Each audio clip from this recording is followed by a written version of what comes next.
I can probably fake some crop circles by only running around as fast as I can. So this is the field of flowers, and we can pick one. You see a picture of the grandmother. That's actually who that is.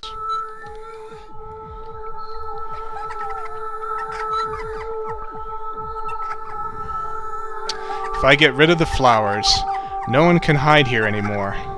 My all-seeing eye will see from very far away. So once again, she doesn't want to get snuck up on. She wants to be able to hide, but not have other people hide from her. So perhaps a little bit of a hypocrite in that sense. You can see that the crows are flocking around the wires, so more crow imagery. And some butterflies. Not only is Ginger my favorite character, and she has my favorite music from the game, but also I like her attraction the best. The field of flowers is something about it. I can't even put my finger on it, but I just really like the way that this place feels. In a good, creepy kind of way. Now, you hear the laughing, and you can see that there is another figure here who looks like the girl in white. And she's the one that's giggling. But it's not the girl in white, really. She's wearing red. And as you can see, she can disappear and appear at will, almost like faster than the wind. You'll also notice that she turns into the butterflies whenever she vanishes. Oops. So every time she disappears and goes poof, another batch of butterflies appears. So remember the butterfly imagery. Here they go, playing some patty cake.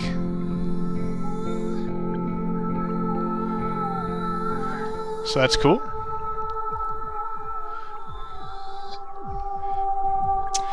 And you'd think that, oh, that must be how you interact with what apparently must be Ginger's wolf, which is the girl in red. But, you know, just playing patty cake, nothing happened. There was no cutscene.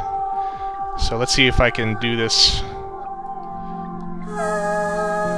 in a way that will start the scene. She keeps picking flowers just because they're all over the place here.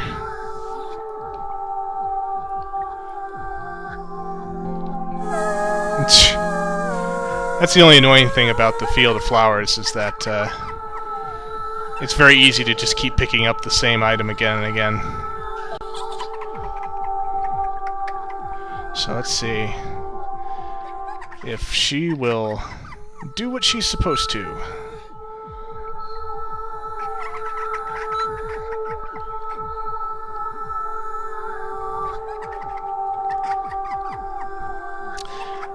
It makes it a little difficult in the fact that you cannot run in an attraction, because she keeps zipping around here, like you can see, and sometimes it can get a bit annoying. Because what she has to do, basically, if you recall, Ginger doesn't want to be snuck up on.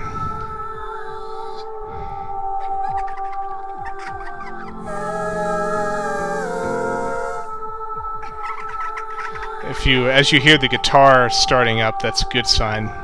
Here we go. Peekaboo. So, Wolf sneaks up on her, and she chases.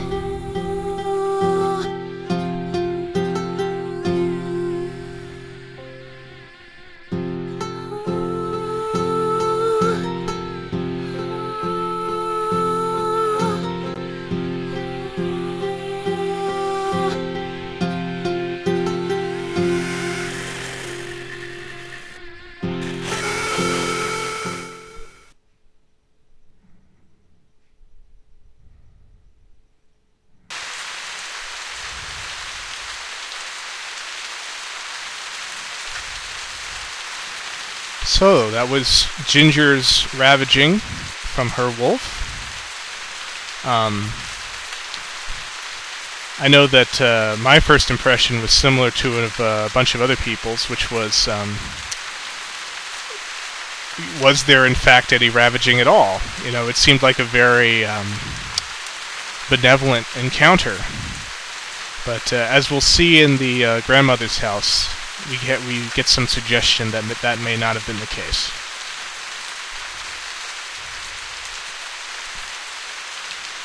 You saw that we were just outside the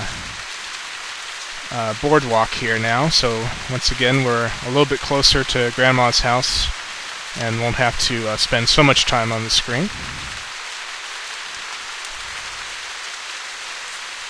Get a little closer to the fence there. There we go.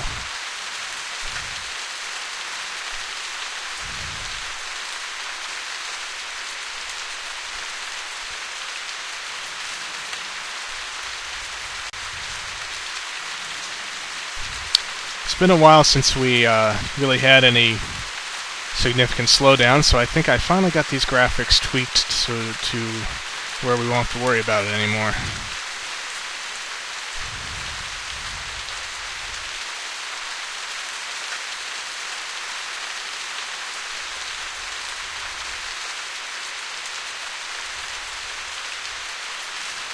You notice how small Grandmother's house is compared to how big it is once we get inside.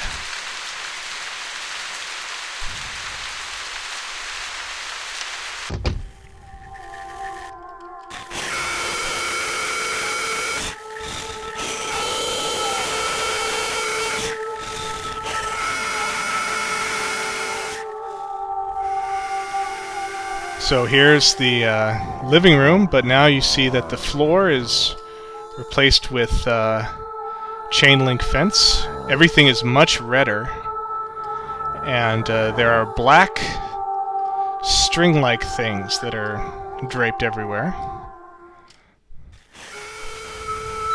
You notice all the doors have turned into chain link fences. Remember the time when she was crawling under one of them. The idea of barriers and the fact that she has a willingness to cross them to get into places where she may not be allowed. That's the creepiest rocking chair in the world right there. More strange black strings all over the place. The peacock imagery on the walls, which is common to many of the sisters. Here's a bedroom with butterfly wallpaper.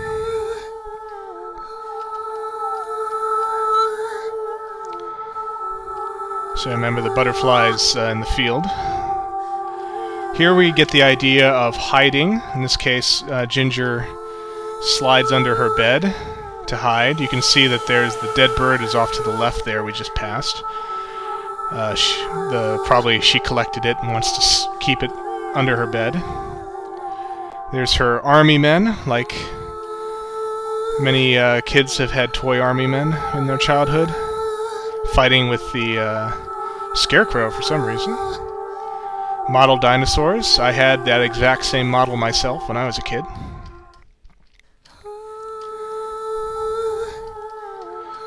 See the butterfly wallpaper is becoming more emphatic. Here we get on the seesaw, perhaps either a symbol of wanting to play around or perhaps seesawing as being indecisive about something.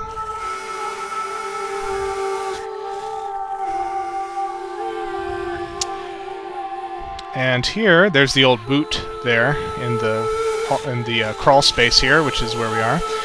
Once again, the idea of hiding. You can see that Ginger is actually looking into the final bedroom right now, but she's looking at it from a hiding place. You can see a lot of kind of stained mattresses in there, some of which have a feather motif on it.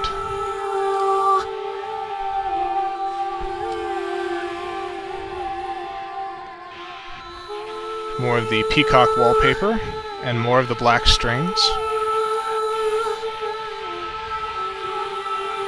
And we walk down a fence passageway, down the final corridor.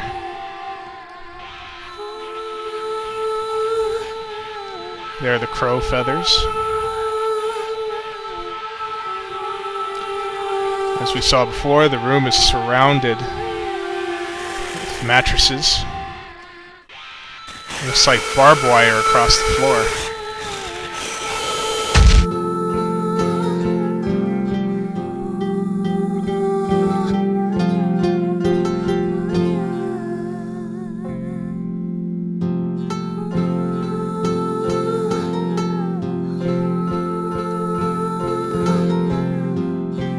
End of Chapter 3. Items collected, 2 out of 3. Special rooms unlocked, 3 out of 3. Distance traveled, 2,045 meters. Wolf encountered? Yes. Success. Rank B. You have found the Field of Flowers. So this concludes Ginger's chapter. Narratively, based on the images we got at the end, it seems to me that when Ginger wandered off into the forest, she encountered the wolf in the form of the girl in red. And you remember that when she first got to the field, she talked about how she could make crop circles if she could run really fast. And of course, the girl in red led her on a chase for a while. So I would conclude that the wolf led her to run around the field, and not being able to see because of the tall flowers, she actually ran into barbed wire, which, as far as ways to die, is pretty nasty if you think about it. So from an analytical point of view, I think the most common thing I've read about in the forums, and I think I agree with this as well, is that Ginger's part about growing up has to do a lot with her age. She's 13 years old, and basically she has hit puberty.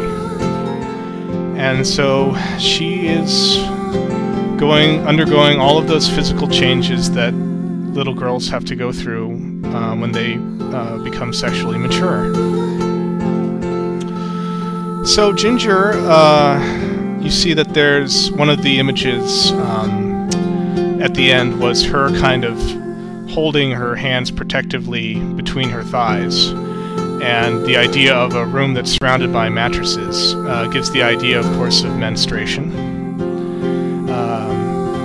And I've seen a lot of other analyses of Ginger's story that basically say the same thing. So the idea of finding blood on the mattress one day after you wake up, it can be traumatic and pretty scary for young girls to go through. So I'd imagine this would be definitely an experience with some trauma involved for her. And of course, we encounter a kind of interesting contradiction that Ginger is kind of hesitant about growing up. She doesn't want to be an adult. You get even a greater sense of this when you read her live journal pages. She wants to stay a kid. She doesn't want to have the expectations of what women are supposed to do when they become mature adult women. But at the same time, she is interested in crossing barriers. So it is the barrier from childhood to adulthood that perhaps gives her conflicting emotions. Maybe a part of her is interested in seeing what the adventure is for being an adult, but another part of her is afraid of what she'll have to give up. Perhaps the adventures will have to end if she has to become responsible and grown up, so she doesn't want that. So, that is Ginger's chapter. And so, on the next chapter, we will explore Ruby's story.